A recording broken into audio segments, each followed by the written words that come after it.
Welcome to College Admissions Toolbox, giving you the edge you need to get into the colleges of your dreams, with your host, Steve Schwartz. That's me.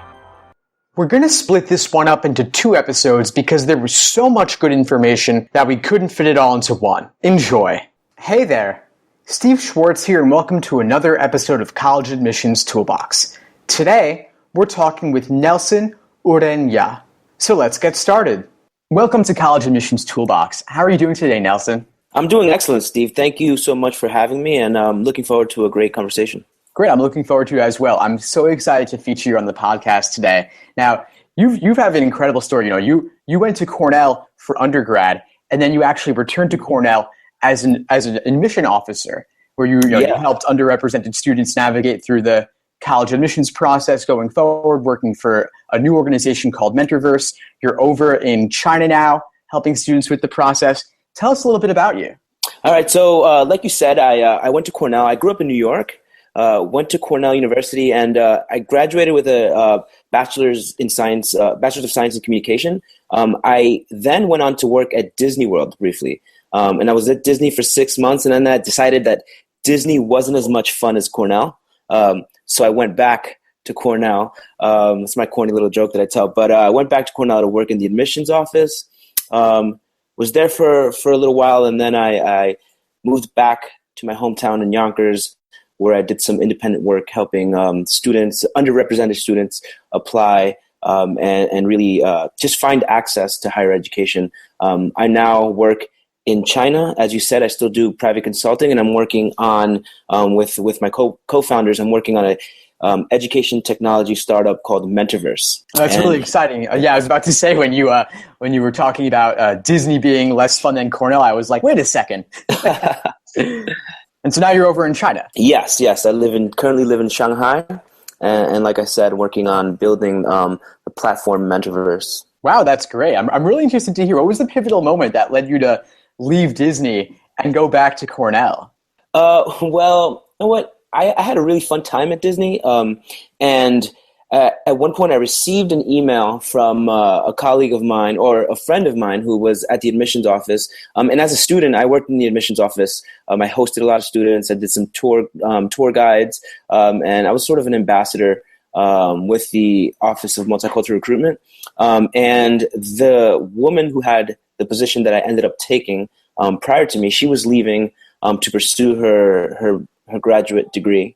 And she sent an email to a listserv that I was on, and I responded, and she thought I'd be a great candidate, so I applied, and I was offered the position, and offered a lot more than Disney was offering at the time.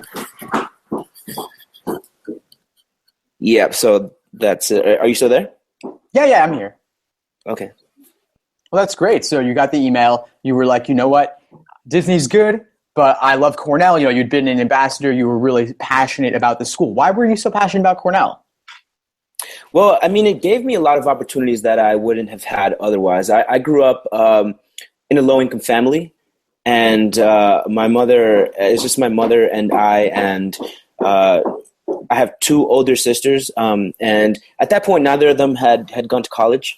And Cornell was really appealing to me because it offered me the opportunity to pursue my education, and they were able to meet my financial need, which was really important to me because otherwise I would not have been able to attend college or really cover my expenses without having a massive amount of loan money. And so for me, that was what really made Cornell, what makes me passionate about having gone to Cornell, and what sort of why I'm so thankful and grateful to the university. Yeah, of course. It sounds like they really gave you an opportunity, especially, if you're one of the first in your family to be going to college. That must seem like winning the lottery, Yes. I received other offers at other schools, but I felt like Cornell really went above and beyond in terms of what they could do for me financially. And so that's part of the reason why I felt compelled to give back some of what I received from Cornell, as well as to others in my similar situation. So I worked in the Office of Multicultural Recruitment, recruiting students like myself, and students really who coming from underrepresented backgrounds. No, I mean, definitely being able to communicate that excitement and passion. I'm sure that Cornell was very interested to have you speaking with these students and recruiting them. I'm sure you can share your personal story with them, and you appreciate what they have to offer and what they have to share. I'm sure our listeners are really excited to hear a little bit more about your time at Cornell as an admissions officer. Could you maybe share with us, some of the experiences you had there, the steps that you took when evaluating an application? Like, what was your average, day in the life? Great. So absolutely. The admissions sort of office works in it's a cyclical sort of office, right? There are cycles. And so there's beginning toward the November 1st, when you start receiving applications for the early decision process. I mean, that's the sort of the beginning of crunch time. And so during that period of time, it's really getting into your office and receiving a stack of papers with student numbers and logging into the system and pulling up applications. And pretty much all you do all day long is read applications throughout the week. And then at the end of the week, we'd come together as a committee. And in those committees are other assistant directors, and they've read a certain number of files, and in those committees are really where the decisions are made.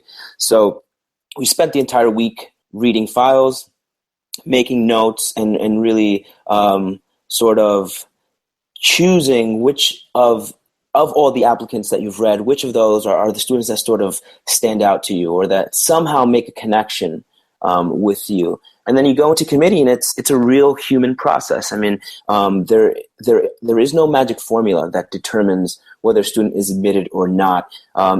Each student's application gets read completely and entirely, and then the admissions officers kind of duke it out, for lack of a better word, and it can get really heated sometimes. I remember plenty of times where in my role, I was sort of an advocate for students who come from underrepresented backgrounds. And so for me, I really found a connection with students who perhaps didn't have the best test scores, but really had something else that made them stand out, and highlighting the adversity that these students had to go through, and the accomplishments they have had up until that point, given their adversity. So that was sort of what I felt was important for the person in my role. But every single admissions officer has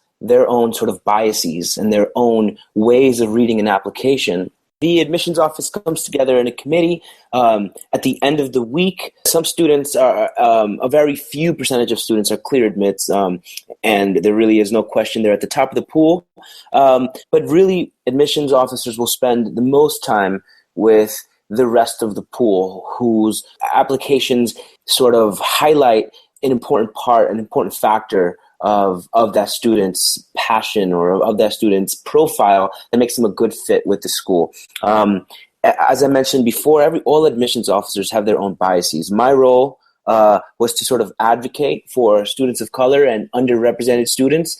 And so for me, it was important to highlight and to make sure that my colleagues understood that although a particular student might not have had the most impressive test scores, that there were other factors in their application which made them a possible good fit for the university. I also sort of made it my point to highlight adversity. Students that had overcome lots of adversity, be it poverty or attending a school that was under-resourced, and sort of highlighting the achievements that those students had made within the context of the schools that they attended and the situations that they were living in at home or in their communities. But all admissions officers sort of have their own biases, which is why the process is really dynamic and human. There's no formula, as I said earlier, that can determine whether you'd be admitted or not. It really is about, do you seize the opportunity in the pieces of the application where you can give your own voice? Do you seize that opportunity to connect with the admissions officer in a way that highlights your passions and highlights the accomplishments that you have had, as well as what you would bring to the campus? And sometimes it's really easy to sort of tell what a student has to offer based on the level of involvement that they've had previously in certain activities, as well as just their ability to communicate their passions through their writing. So that was what it was like during the application season. But really, no 2 days in an admissions office are the same. During the admission and application season, you're reading files, reading applications, making decisions about students. And then once that process is over, in around April, then it comes time to work on yield.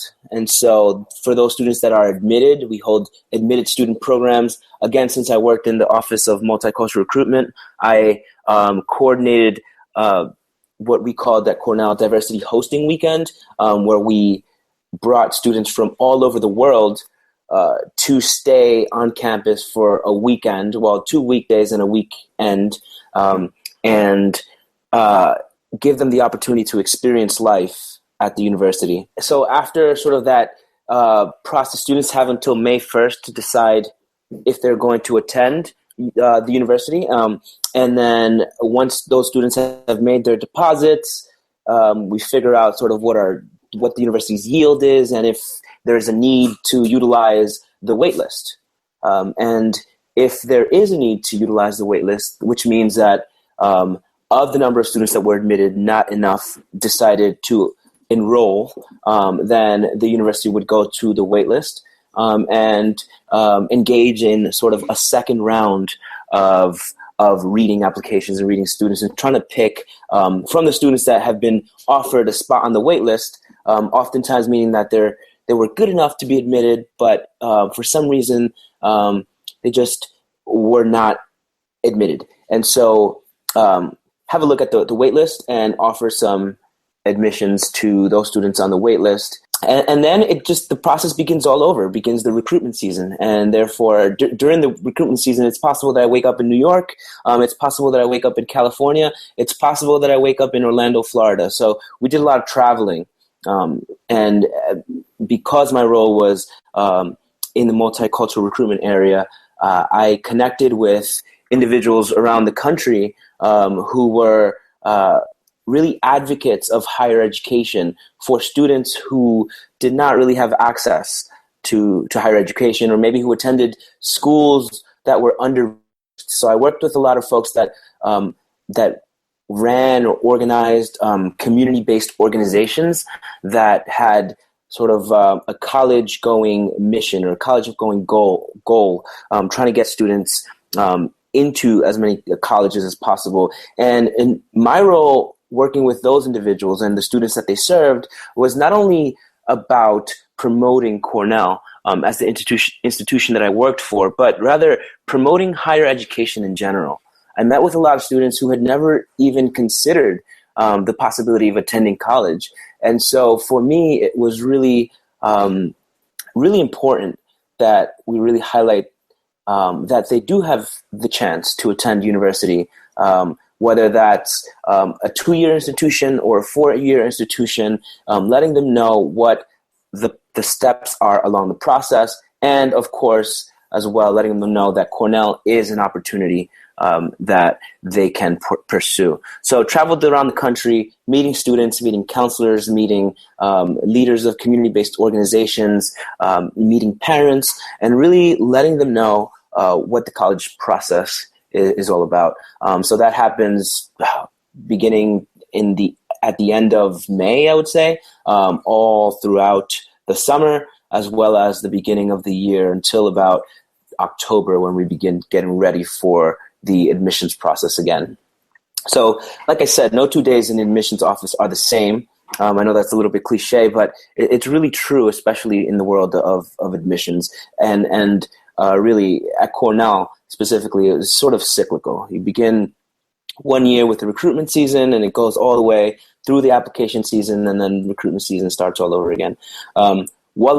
The days that I actually was at Cornell, I also managed a student group, and I was their advisor, and their role was to help the university recruit students of color. So they were ambassadors for the university, particularly in the multicultural recruitment area.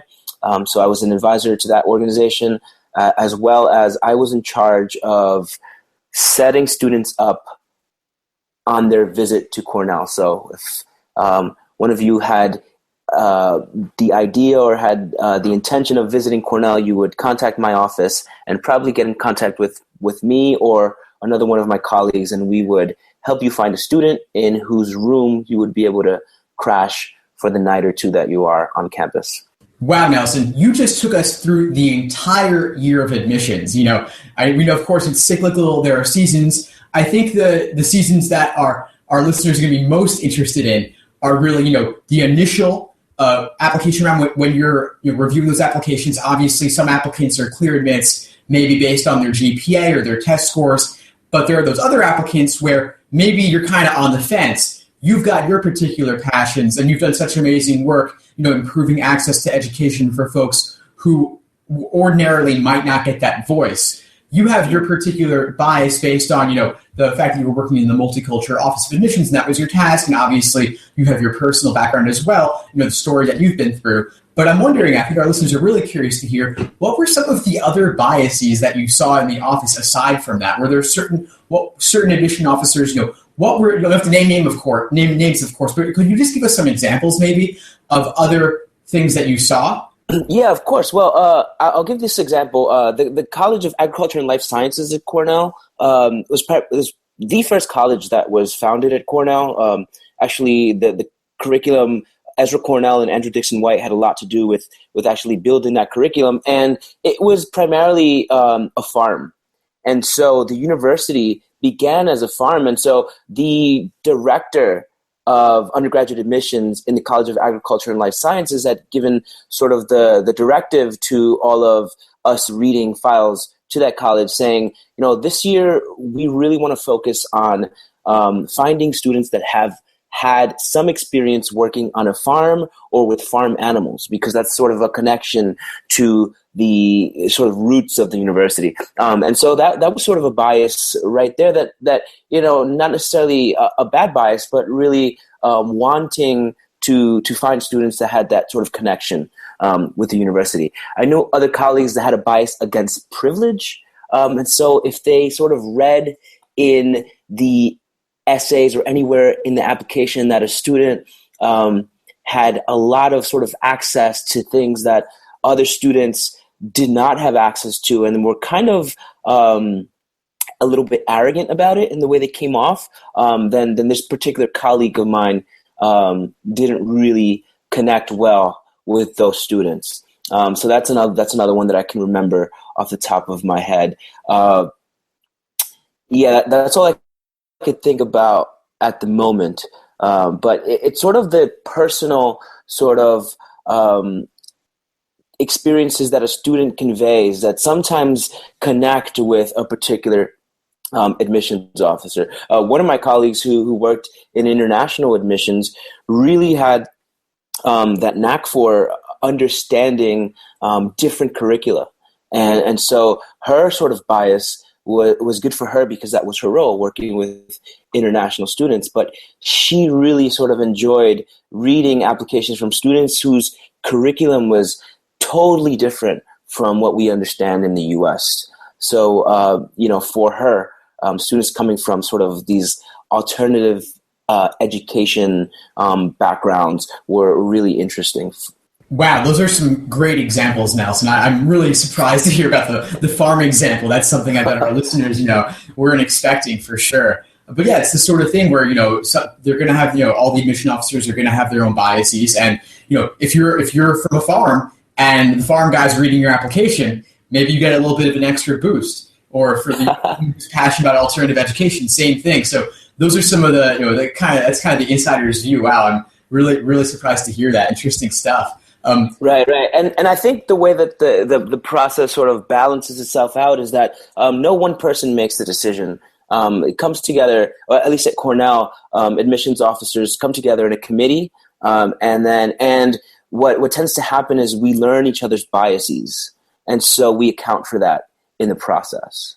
So, your sort of, as a student, your ability to highlight your passions might get you to connect with that person who's reading your application, or might not, but you don't have to worry that that's going to sort of hurt you in some way if you don't have, if you don't come from a farm, or if you didn't have that experience of being an underrepresented student, because at the end of the week, we're coming together as a committee. We understand each other's biases and each other's roles, and so decisions are made with all of that sort of information out in the open. And especially at Cornell, we were really transparent about talking about the biases that each one of us had. That way we can make fair decisions when it comes to making final sort of decisions about who gets admitted. Of course, that all sounds perfectly reasonable, and definitely it's a really valuable insight that you shared, the idea of really making sure that you communicate your passion. You've been listening to part 1 of a 2-part interview, so make sure you listen to part 2 for the rest. Thanks for listening to College Admissions Toolbox. Head over to www.collegeadmissionstoolbox.com to get more free tools and resources that will help you get into the colleges of your dreams. One of the hardest things about the college process is finding the money to pay for it all. I was only able to get the scholarships I needed after I figured out how to present myself and what I'd done in the best possible way. So now, I want to give you a free worksheet I made. It's based on my experience working with thousands of high school students. I'm sharing it with you because I really think it's going to help you turn your achievements into scholarship money. So get your free worksheet at www.collegeadmissionstoolbox.com/scholarship.